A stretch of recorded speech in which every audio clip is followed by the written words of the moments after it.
प्रज्ञान YouTube channel में जुड़े हुए सभी सत्संगी जनों एवं प्रबुद्ध श्रोताओं का स्वागत है। सभी का अभिनंदन है और सभी को मेरा प्रेम पूर्वक जय श्री। पिछले आख्यान में प्रकृति का जो है प्रयोजन और उसके बाद में जो है सर्ग रचना क्रिया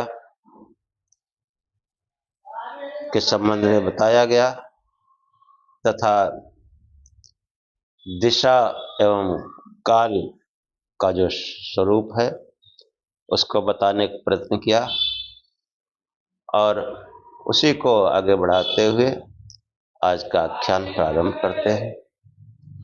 ओम असतो मा सद्गमय तमसो मा ज्योतिर्गमय मृत्योर्मामृतं गमय। हे परम गुरु परमात्मा, मुझे असत्य से सत्य की ओर ले चलो, अंधकार से प्रकाश की ओर ले चलो तथा मृत्यु से अमरता की ओर ले चलो। सांख्य दर्शन के द्वितीय अध्याय में जो सर्ग रचना का क्रम है, तो जो महत का जो वर्णन है उसके विषय में कहते हैं कि अध्यवसायो बुद्धि। महत का जो स्वरूप है कैसा है कि अध्यवसायो बुद्धि। अध्यात्म में जो बुद्धि है, सर्ग रचना में उसी को महत कहा गया कि अध्यवसाय। अध्यवसाय मतलब निश्चय वृत्ति वाली। जैसे कोई विचार मन में आता है तो बुद्धि जो है उसमें निश्चय करती है कि ये काम करना है या नहीं करना है, ठीक है या नहीं ठीक है। तो ऐसी जो निश्चय वाली वृत्ति है उसी को बुद्धि कहा जाता है, क्योंकि बुद्धि जब निश्चय करती है तभी कोई कार्य जो है आगे संपन्न होता है। जो अंतःकरण बताया गया, मन बुद्धि और चित्त अहंकार, चारों को मिला के अंतःकरण बनता है। कि मन का काम विचार करना और बुद्धि का काम उसको निश्चय कर देना, निश्चय वृत्ति में आ जाना कि विचार किया और विचार में जो ठीक है नहीं ठीक है क्या है, अंत में जो निर्णय हो जाता है, जो निश्चय हो जाता है, उसी को बुद्धि कहते हैं। जो निश्चय मतलब जो है करती है उसका जो बुद्धि का स्वरूप है। और उसी से फिर मन बुद्धि भी चित्त जो है वो चित्रकार है भाई, वो नक्शा बना देता है। हम कोई स्थान या कोई वस्तु देखे हो तो चित्त फौरन उसका पूरा डिजाइन कर देता है। और इतना सब होने पर भी कार्य रूप में परिणित होने के लिए वो अहंकार जब काम करता है, बल, तो वो अहंकार जो है उसमें जुट जाता है, फिर कार्य रूप में वो परिणित हो जाता है। ये जो है अंतःकरण का पूरा खेल है। कि जैसे किसी व्यक्ति ने जो है कहा कि भाई जैसे कोई बड़े शहर में मान लो जाना है, हम लोगों ने जैसे किसी ने मतलब बंबई नहीं देखा या लंदन नहीं देखा और वहां कोई चर्चा हुई या जाने का विचार हुआ तो हमने नहीं देखा, तब भी जो है मन जो है एक बड़ा शहर, ऊंची ऊंची बिल्डिंगें, चौड़ी चौड़ी सड़कें कल्पना कर लेता है। हाँ, और देखा है तो वो सब दृश्य आ जाते हैं। जैसे विचार किया कि जाना है, अब वो चित्त यहीं से सब नक्शा खींचे हुए और फिर अहंकार कहता चलो भाई फिर उठ के चल देता है। ये पूरी क्रिया इस तरीके से चलती रहती है। तो सांख्य में जो है ये जो अध्यवसायो बुद्धि, सांख्य में महत तत्व का अपर नाम जो है वो बुद्धि है।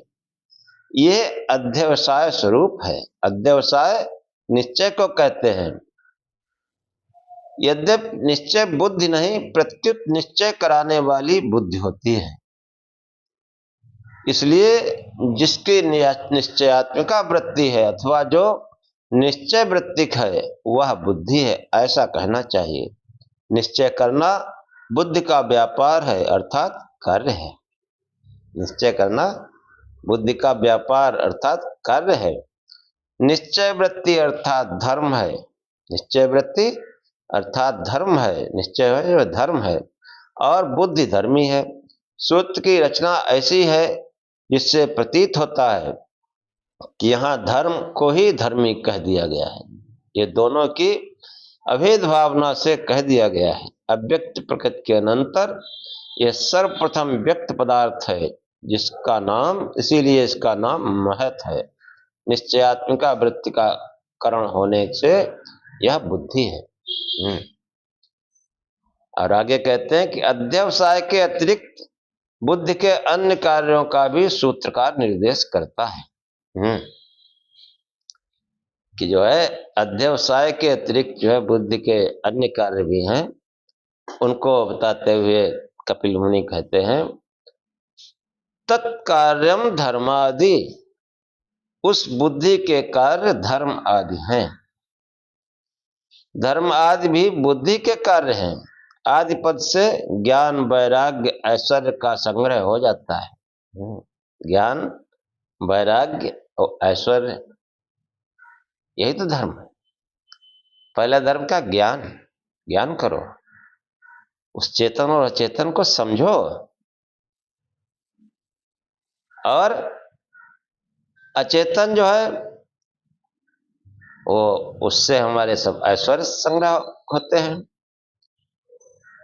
और जब चेतन को भली प्रकार कोई समझ जाता है तो अचेतन से जो है वैराग्य हो जाता है। तो ये जो है धर्म आदि भी बुद्धि के कार्य हैं। आदि पद से ज्ञान वैराग्य ऐश्वर्य का संग्रह हो जाता है। निश्चय अथवा अध्यवसाय बुद्धि का असाधारण कार्य व्यापार है। असाधारण बुद्धि तो असाधारण है भाई। उसका प्रथम सूत्र में निर्देश किया है। अन्य धर्म आदि का प्रस्तुत सूत्र में निर्देश है। ये सब कार्य बुद्धि में उस समय होते हैं जब वह सत्य गुण प्रधान रहती है। सत्य गुण कि जो ज्ञान वैराग्य ऐश्वर्य ये सब काम कब होते हैं? जब बुद्धि सत्य प्रधान होती है। और जब बुद्धि रजस और तमस से प्रभावित रहती है, जब रजोगुण प्रबल होता है, तमोगुण प्रबल होता है, तब जो है उस समय बुद्धि जो है, महर्षि कपिल कहते हैं कि महत उपरागात विपरीतम, कि उपरागात नहीं, रज और तमस के प्रभाव से, रज और तम जब प्रभावी होता है, उसका उद्रेक होता है, तब ये बुद्धि कैसी होती है? उसके प्रभाव से बुद्धि जो है विपरीत अधर्म आदि रूप है। तब ये अधर्म करने लगता है, गलत काम करने में प्रवृत्त होता है। कि वो ज्ञान वैराग्य और ऐश्वर्य उनकी जगह पर ये उल्टा चल देता है। विपरीत कार्य कि महत उपरागात विपरीतम, ज्ञान वैराग्य ऐश्वर्य के विपरीत कार्य करने लगता है। कि ज्ञान भी अच्छा नहीं लगता और वैराग्य भावना भी नहीं आती, और जो ऐश्वर्य है, जिन कामों से हमको ऐश्वर्य प्राप्त होते हैं, ये ऐसे काम करने लगता है जो ऐश्वर्य भी नहीं प्रदान करते। संसार में जो मान सम्मान, जो धन संपत्ति ऐश्वर्य है, उसको भी ये छीड़ करते हैं। यही विपरीत कार्य है कि रजस और तमस के उपराग से महत विपरीत हो जाता है, तब उसमें अधर्म, अज्ञान, अवैराग्य, अनैश्वर्य का उदय होता है। रजस तमस से प्रभावित होने पर बुद्धि में अधर्म आदि का उद्रेक होने लगता है। अभिप्राय है कि बुद्धि में इस प्रकार की वृत्ति का उदय उसमें रजस तमस के प्रभाव को प्रकट करता है। अध्यवसाय वृत्ति उस समय भी बराबर हुआ करती है। हाँ, निश्चय वृत्ति तब भी होती है कि तम के प्रभाव से, अब वो निश्चय है तो वो दूसरा उल्टा काम करेगा। उल्टा काम भी निश्चय से ही होता है। हाँ, कोई गलत काम भी करते हैं तो बुद्धि तो कहती है हाँ चलो देखेंगे उसको, क्यों तम प्रभाव है, अहंकार प्रबल है। या अज्ञान आलस्य है तम के प्रभाव से, तो उल्टे सीधे काम करता है, कहता है राग वैराग सब भंग पाखंड, ऐसा उसको समझ में आता है। हाँ, तो ये जो है, अब देखो सात्विक जो है सत्य गुण प्रधान कैसे बुद्धि रहे, इसके लिए जो है हम सत्य शास्त्रों का मनन चिंतन करें, सात्विक भोजन करें, सत्पुरुषों के साथ, सज्जनों के साथ रहें। इससे हमारी बुद्धि में हमेशा सत्य प्रधान रहेगा, प्रकाशित रहेगी, गलत काम नहीं करने देगी, ज्ञान, वैराग्य और ऐश्वर्य की ओर जाएगी। तो ये इसका प्रयोग भी है कि हमको अपने जीवन में खान पान, रहन सहन में सत्य की प्रधानता रखनी चाहिए।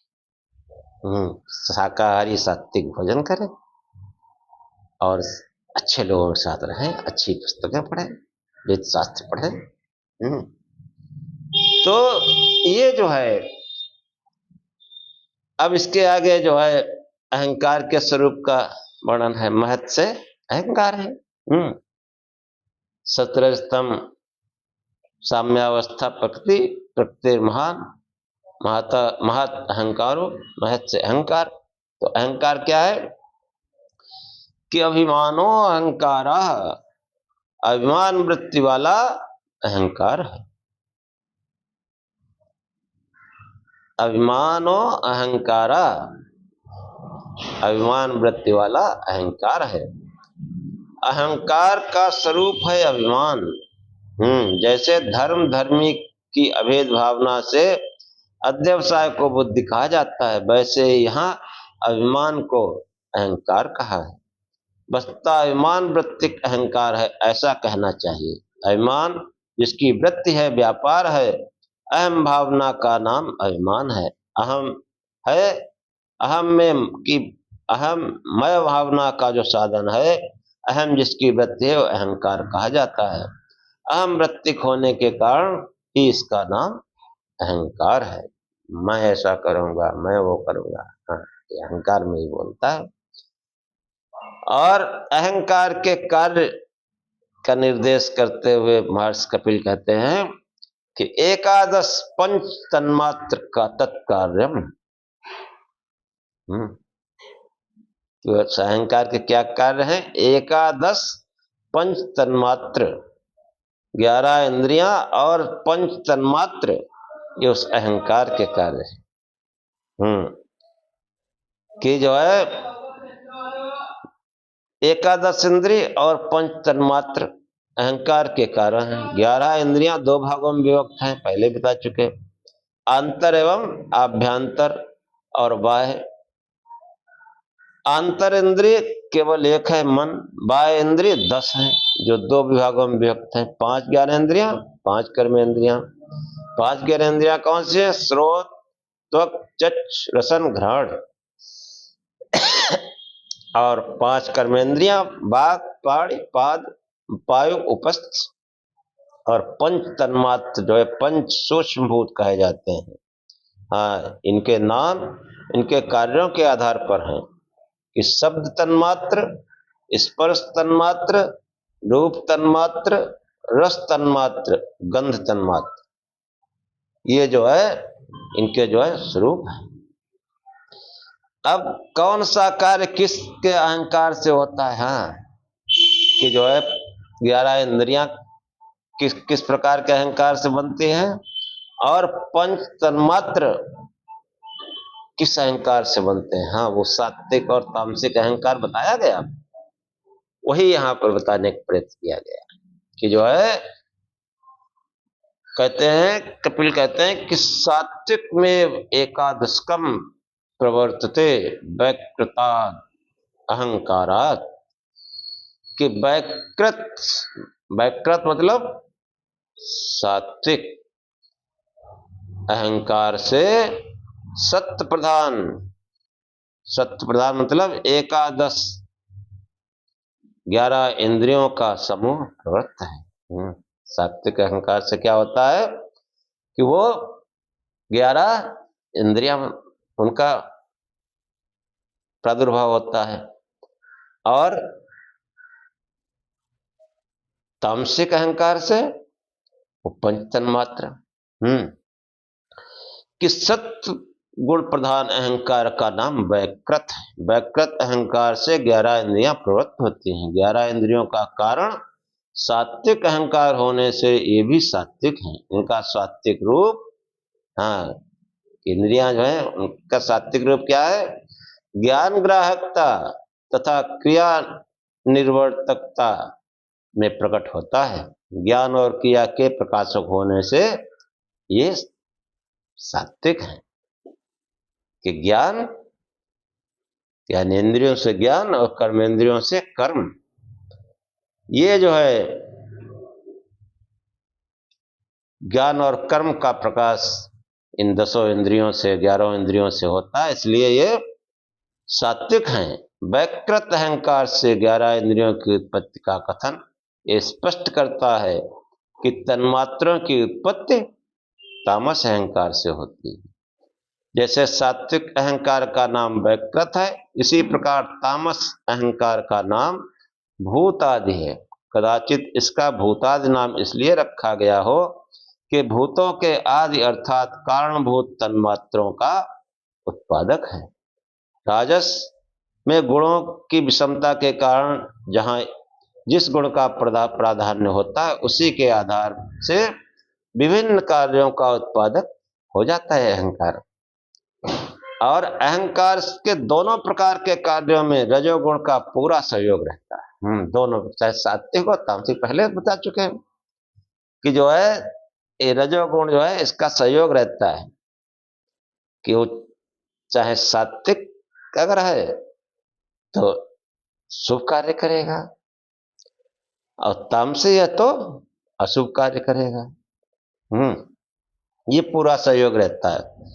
सत्य प्रीत्यात्मक होने से चुंबकीय आकर्षण का प्रभाव तो रखता है, पर स्वयं सक्रिय अक्रिय होता है। कि सत्य जो स्वयं क्रिया नहीं करता। तमस विषादात्मक होने से स्वतः अक्रिय है। तो पहले होता है कि ये दोनों ही अक्रिय है, सत्य भी और तम भी। सतोगुण भी अक्रिय है और तमोगुण भी अक्रिय है। जो रजोगुण है यही सक्रिय है। जब तक इसका सहयोग नहीं होगा, अहंकार है भाई, रजोगुण अहंकार का प्रतीक है। अहंकार जो है सत्य के साथ भी जुड़ जाता है और तम के साथ भी जुड़ जाता है। सत्य के साथ जुड़ने पर वो ज्ञान, वैराग्य, ऐश्वर्य आदि आते हैं, और तम से संलग्न होने पर विपरीत कार्य होने लगते हैं। ज्ञान, वैराग्य, ऐश्वर्य के विपरीत कार्य होने लगते हैं। तो अहंकार के दोनों प्रकार के कार्यों में रजोगुण का पूरा सहयोग रहता है। सत्य प्रीत्यात्मक होने से चुंबकीय आकर्षण का प्रभाव तो रखता है, पर स्वयं अक्रिय है। हाँ, जितने अच्छे कार्य होते हैं उनमें आकर्षण होता है, और जितने तामसिक कार्य होते हैं लोग उनको पसंद नहीं करते। सत्य में आकर्षण है। हाँ, सत्य प्रकाशवान है। तो ये जो है तमस जो है कैसा होता है? विषादात्मक। तम में जो है आदमी विषाद में पड़ा रहता है। जब तामसिक अवस्था होती है तो विषादात्मक होने से वो तो स्वतः अक्रिय है। अक्रिय मूढ़ है। क्रियाशील रजस प्रत्येक कार्य में इनका वहन करता है तथा कार्योत्पादक में सहयोग करता है। कि जो रजस है वो क्रियाशील है, प्रत्येक कार्य में इनका वहन करता है, कहीं सत्व का कहीं तम का। सात्विक अहंकार इंद्रियों में 11वें स्थान पर बैठे केवल मन का उत्पादन करता है। शेष 10 इंद्रियां राजस व तेजस अहंकार से उत्पन्न होती हैं। जो विज्ञान भिक्षु हुए हैं उन्होंने ऐसा लिखा है कि सात्विक अहंकार जो है इंद्रियों में 11वें स्थान पर बैठे केवल मन का उत्पादन करता सात्विक अहंकार। शेष 10 इंद्रियां राजस तथा तेजस अहंकार से उत्पन्न होती हैं। सूत्र तथा कारिकाओं में उपलब्ध समस्त व्याख्याकारों में केवल विज्ञान भिक्षु ने ही ऐसा अर्थ किया है। इंद्रियों में ज्ञान और क्रिया के प्रकाशन की क्षमता देखी जाती है, जो सत्व गुण की विशेषता है। यदि इंद्रियों की उत्पत्ति राजस अहंकार से, तो इंद्रियों के स्वरूप का सामंजस्य कैसे बैठा जा सकता है। जो है इंद्रियों का मुख्य स्वरूप ज्ञान क्रिया अथवा अर्थ क्रिया का प्रकाशन है, अतः वे सात्विक बताई गए हैं। और रजस का सहयोग तो वहां रहता ही है, क्योंकि प्रत्येक परिणाम सांख्य मतानुसार त्रिगुणात्मक होता है। त्रिगुणात्मक तीनों गुण रहते हैं। ये है कि कहीं सत्य की प्रधानता रहती है, कहीं तम की प्रधानता रहती है, ऐसा समझना चाहिए। नहीं कि सत्य की प्रधानता है तो तम बिल्कुल गायब हो गया, नहीं, तम भी साथ में रहता है, लेकिन वो दवा रहता है, उसका उद्रेक नहीं होता। कभी सत्य का उद्रेक रहता है तो धार्मिक कार्य होते हैं, और जब तम का उद्रेक होता है तब जो है अधर्म का प्रारंभ हो जाता है। तो अधर्म से विषाद की स्थिति आ जाती है। तो 11 इंद्रियों का निर्देश सूत्रकार स्वयं करता है कि कर्मेंद्रिय बुद्धि इंद्रियांतर में एकादशकम, कि जो है कर्मेंद्रिय और ज्ञानेन्द्रिय के साथ 11वां इंद्रिय आंतर मन है। कर्मेंद्रिय बुद्धि इंद्रियांतर एकादशम, बुद्धि, मन को यहाँ पर बुद्धि रूप से संबोधित किया गया है कि 5 कर्मेंद्रिय और 5 बुद्धि इंद्रियों के साथ 11वां आंतर इंद्रिय मन है। बुद्धि इंद्रियों के अभिप्राय ज्ञान इंद्रियों से है। देखो 5 कर्मेंद्रिय वही जो अभी पीछे बताया, ज्ञान इंद्रिय वही, और ये जो है इंद्र, बुद्धि इंद्रिय, इंद्र मतलब इंद्रियां जो है, इंद्र अर्थात आत्मा के ज्ञान एवं भोग का साधन होने के कारण इनका नाम इंद्रिय है। इंद्रिय क्यों नाम पड़ा? वो जो इंद्र है, जो आत्मा है, उसके ज्ञान और उसके भोग के कारण इनका नाम इंद्रिय पड़ा है। इंद्रियों की एक और विशेषता का सूत्रकार जो उल्लेख करता है। इंद्रियों की एक और विशेषता जो है महर्षि कपिल बताते हैं कि अहंकारित्व सुतेर्न भौतिकानि, अहंकार से उत्पन्न होने की श्रुत से भूतों की उत्पत्ति हुई, ऐसा नहीं। कि अहंकार से उत्पन्न होने के कारण इंद्रियां अहंकारिक हैं, भौतिक नहीं। इस अर्थ की पुष्टि का संकेत शब्द प्रमाण से भी मिल जाता है। प्रश्नोपनिषद के चतुर्थ प्रश्न की 8वीं कणिका में स्थूल कार्य की ओर से सूक्ष्म कारण की ओर निर्देश करते हुए जो क्रम प्रस्तुत किया गया है, वहां स्थूल भूत तन्मात्र इंद्रिय मन अहंकार का क्रम स्वीकार किया गया है। इसलिए जो है अहंकार से उत्पन्न होने के कारण भूतों से इंद्रियों की उत्पत्ति हुई, ऐसा नहीं है। कि जो उपनिषद में भी जो क्रम है वो उसी प्रकार है। तो इससे ध्वनित होता है कि इंद्रियों का कारण अहंकार होना चाहिए, स्थूल या सूक्ष्म भूत नहीं।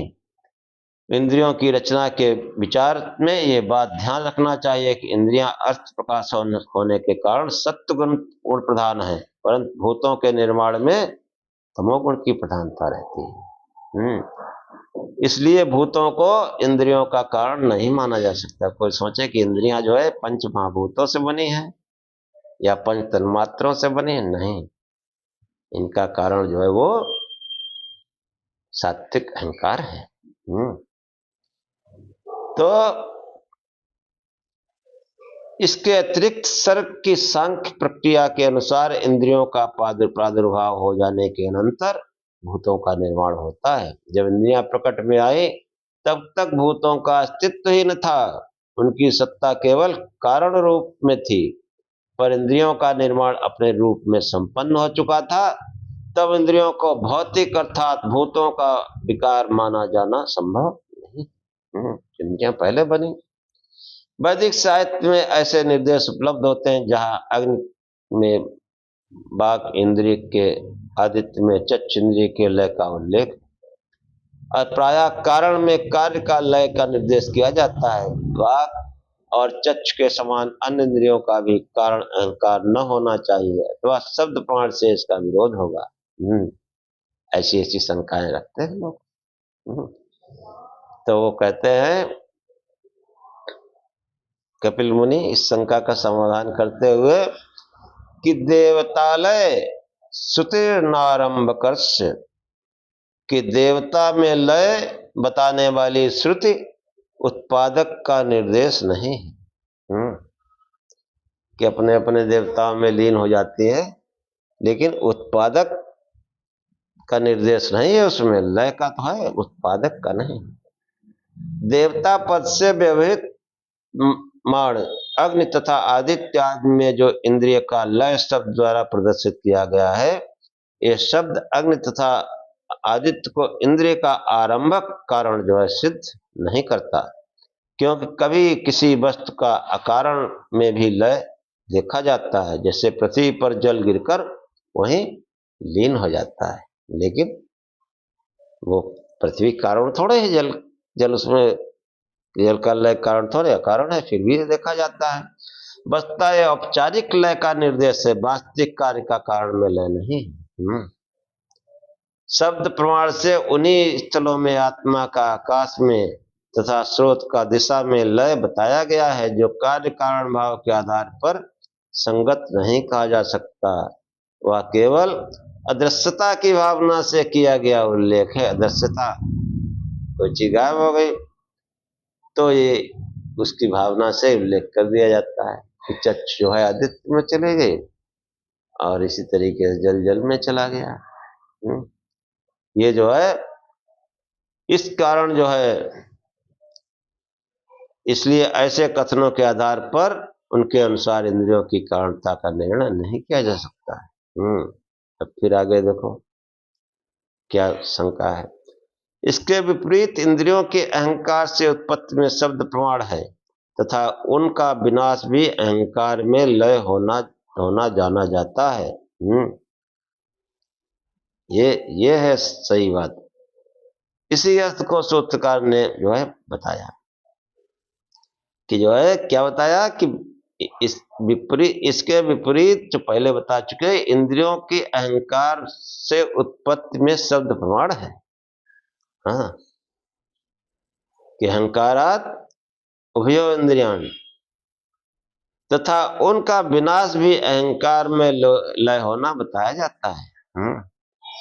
इसी अर्थ को सूत्रकार कहता है तदुत्पत्ति श्रुतेर विनाश दर्शनाच, कि जो है अहंकार से इंद्रियों की उत्पत्ति की श्रुति से और लय देखे जाने से अहंकार से इंद्रियों की उत्पत्ति होती है, और इस अर्थ के शब्द प्रमाण द्वारा पुष्ट होने से अहंकार में इंद्रियों का लय देखे जाने से निश्चित होता है कि इंद्रियां अहंकारिक हैं, भौतिक नहीं। भौतिक तो जड़ होता है और इंद्रियों में अहंकार होता है, ज्ञान होता है, मैं हूं। तो वो जो है इंद्रियों की उत्पत्ति पंच महाभूतों से नहीं हो सकती है।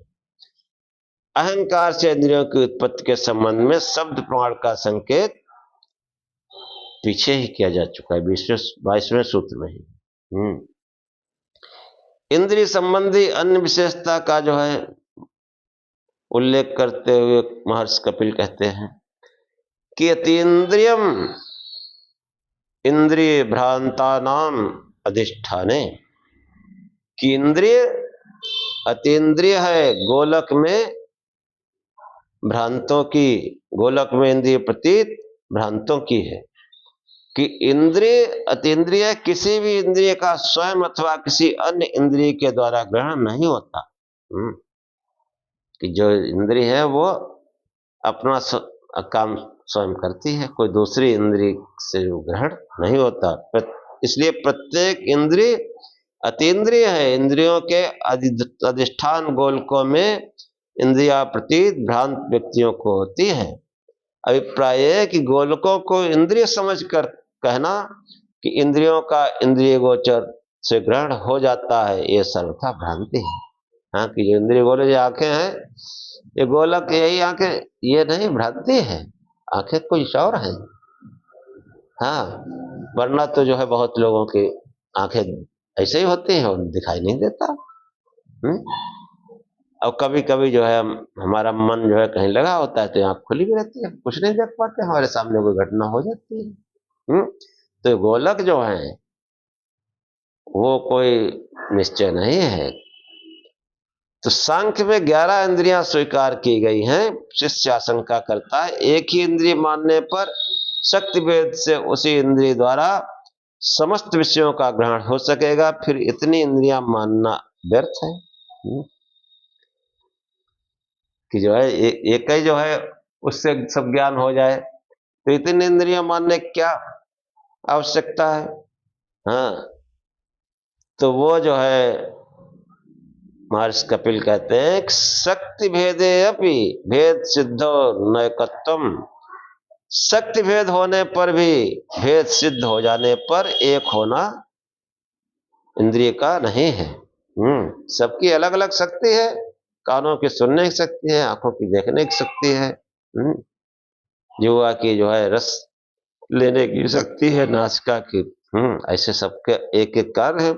इंद्रियों एक मानकर यदि उस इंद्रिय विभिन्न शक्तियों द्वारा विभिन्न विषयों का ग्रहण किया जाता है तो जितने विषय उनके अनुसार उस इंद्रिय के शक्ति भेद मानने होंगे।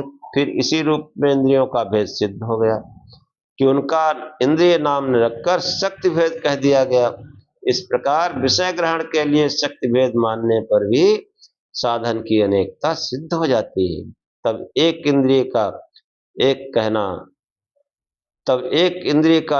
कहना संभव नहीं हो सकता। कि इंद्रिय जो है वो एक है ये नहीं कह सकते। तब सबकी शक्तियां अलग अलग हैं, सब में भेद है। समस्त विषयों का इन्हीं इंद्रियों से ग्रहण हो जाने के कारण अधिक की कल्पना भी अप्रमाणिक है। इसलिए निश्चित होता है कि इंद्रिय 11 हैं। तो जो वस्तु प्रमाण द्वारा निश्चित है, केवल कल्पना के आधार पर उसका विरोध नहीं किया जा सकता। ग्राह्य विषय का वर्गीकरण शरीर रचना तथा क्रियाओं के आधार पर 11 इंद्रियां निश्चित की गई हैं। केवल कल्पना के आधार पर इनको न्यून या अधिक बताना सर्वथा अप्रमाणिक। इनको जो है कम ज्यादा नहीं बताया जा सकता। और बाह्य इंद्रियों का प्रतिपादन कर सूत्रकार जो है अंतर इंद्रिय मतलब मन के संबंध में बताता है। कि जो है मन क्या है, इसका जो है आगे विश्लेषण किया गया है कि उभयात्मकम मनः, मन जो है उभयात्मक है। कि समस्त इंद्रियों के बीच में मन उभयात्मक है। ज्ञानेंद्रिय और कर्मेंद्रिय दोनों के साथ इसका संपर्क रहता है, क्योंकि कोई भी इंद्रिय मन के सहयोग के बिना अपने विषय में प्रवृत्त नहीं होती। प्रत्येक इंद्रिय से आलोचित वस्तु यह ऐसी है अथवा ऐसी नहीं है, इस रूप में मन द्वारा संकल्पित होती है। इस प्रकार मन का प्रत्येक इंद्रिय के साथ संपर्क रहने से वह उभयात्मक कहा जाता है। कि मन जो है प्रत्येक इंद्रिय के साथ संपर्क में रहता है। इंद्रिय जिस इंद्रिय के साथ जब तक मन नहीं होगा उसका कोई ज्ञान ही नहीं होगा, और एक समय में एक ही इंद्रिय के साथ रह सकता है। ये भी है कि जब सुनने में मन लगा हुआ है तो सुनाई ही पड़ेगा, बाकी कुछ नहीं। जब देखने में मन लगा दिखाई ही पड़ेगा। स्वाद लेने में लगा तो स्वाद ही रहेगा, बाकी सब कुछ रहेगा, लेकिन वो मेन स्वाद ही रहेगा। तो ये जो है विषय के साथ सीधा संबंध होना ही इंद्रिय की विशेषता है। बाह्य विषय के साथ सीधा संबंध चक्षु आदि का होता है, इसलिए बाह्य इंद्रियां हैं। हाँ, और साधारण रूप से ज्ञान आदि के लिए बाह्य साधन की दृष्टि से इनको बाह्यकरण भी कहा जाता है। परंतु मन, अहंकार तथा बुद्धि का साधारण अर्थ में कभी भी बाह्य विषयों के साथ सीधा संपर्क नहीं रहता, इसलिए इन तीनों का अंतःकरण कहा जाता है। कि उभय मतलब अंतर और बाहर दोनों के साथ उसका संपर्क रहता है। स्मृति आदि स्थलों में मन का अंतर विषय के साथ सीधा संपर्क रहने से मन को अंतर इंद्रिय माना गया है। करण और इंद्रिय दोनों अवस्थाओं में मन कार्य करता है। अंतःकरण और ये बाह्यकरण मतलब इंद्रियां, दोनों अवस्थाओं में जो है मन कार्य करता है। इस रूप में भी इसे उभयात्मक कहा जा सकता है। उभयात्मक मनः। एक ही अहंकार से उपर्युक्त रूप से विविध इंद्रियों का उत्पादन कैसे हो जाता है, इस सूत्रकार इसका समाधान करता है। कि एक ही जो है अहंकार से दोनों प्रकार के जो है इंद्रियों कैसे हो जाता है। तो सूत्रकार महर्षि कपिल कहते हैं कि गुण परिणाम भेदान नानात्वम अवस्थात, गुण परिणाम भेदान नानात्वम अवस्थात, गुणों के परिणाम विशेष से अनेकता यानी विभिन्नता है अवस्था के समान, इंद्रियों की अवस्था के समान। कि सत रज तम गुणों के परिणाम विशेष के कारण नाना इंद्रियों की उत्पत्ति हो जाती है। कि जो है गुण परिणाम इतना विचित्र और चमत्कार पूर्ण है कि गुणों की विषमता अर्थात न्यूनाधिकता की विशेषता से इनके विचित्र परिणाम होते हैं। इनके विचित्र परिणाम होते रहते हैं। इस प्रकार एक ही अहंकार सत्व आदि गुणों के परिणाम विशेष के कारण विविध इंद्रियों को उत्पन्न कर देता है, जिनमें रूप आदि विभिन्न विषयों के ग्रहण का सीमित सामर्थ्य निहित रहता है। हाँ, असीमित नहीं, सीमित सामर्थ्य। जो आप मन में सोचते हैं उसको जो है वाणी से हूबहू नहीं प्रकट कर सकते। जो आप स्वाद लेते हैं उसको हूबहू नहीं प्रकट कर सकते। उदाहरण के लिए जैसे तमाम प्रकार के मिष्ठान आप खाते हैं, अब उनके भेद को आप उसका अनुभव कर रहे हैं। जैसे गुड़ खाया, चीनी खाई, रसगुल्ला खाया, बर्फी खाई, तो उनके अनुभव अलग अलग हैं, लेकिन वाणी से क्या कहोगे? मीठा है, इसके अलावा क्या कहोगे? रसगुल्ला खाया तो भाई कुछ तरावट है, बर्फी खाई, सौंधापन है, लेकिन मुख्य क्या कहोगे? मीठापन, सौंधापन, और ये सब कैसे आप कह पाओगे? अब भेद है।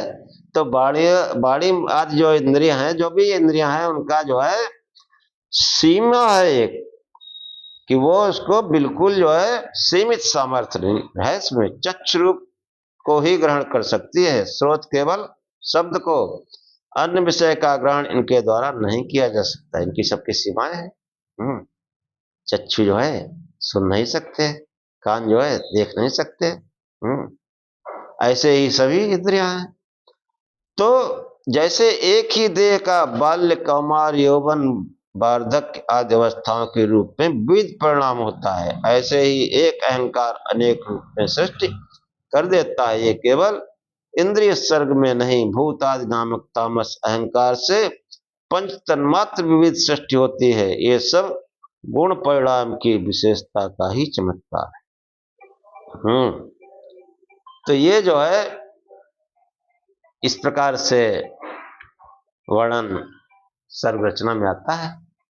आगे और भी बहुत है और आख्यान लंबा हो जाएगा, इसलिए इसको यहीं पर समाप्त करते हैं। फिर अगले आख्यान में बस उस चेतन से जुड़े रहो, परमात्मा से सब कुछ समझ में आएगा।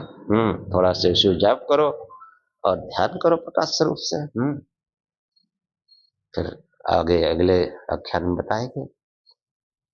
ओम सहना भवतु सहनौ भुनक्तु सह वीर्यं करवावहै तेजस्विनावधीतमस्तु मा विद्विषावहै। ओम शांति शांति शांति। हे परमात्मा, हम दोनों की साथ साथ रक्षा करें, साथ साथ पालना करें। हम दोनों श्रोता और वक्ता साथ साथ बल को बढ़ाएं, पराक्रम करें। हमारा पढ़ा पढ़ाया एक साथ तेजस्विता को प्राप्त करे, हम आपस में बहस न करें। हे परमात्मा, हम दोनों को दैहिक दैविक भौतिक तीनों प्रकार की शांति प्राप्त हो। हमारे जीवन में तीनों प्रकार की दुखों की अत्यंत निवृत्ति हो। ओम शांति शांति शांति। जय श्री